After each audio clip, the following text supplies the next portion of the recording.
ওকে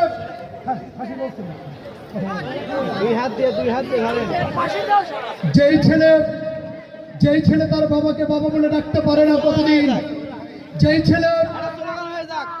ছেলে তার বাবার নির্যাতন দেখেছে দু চোখে, এই তানভীর ইমাম গলায় পেঁয়াজ দিয়ে টানে ধরো।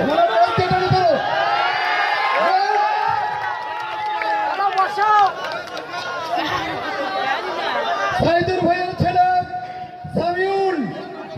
ভাইয়ের ছেলে সামিউল, যার বাবাকে তানভীর ইমাম ক্রসফায়ার করে মেরে ফেলেছে, সেই সন্তানকে দিয়ে এই মঞ্চ থেকে এই মুহূর্তে ফাঁসির কাস্টে ঝুলানো হলো তানভীর ইমামকে।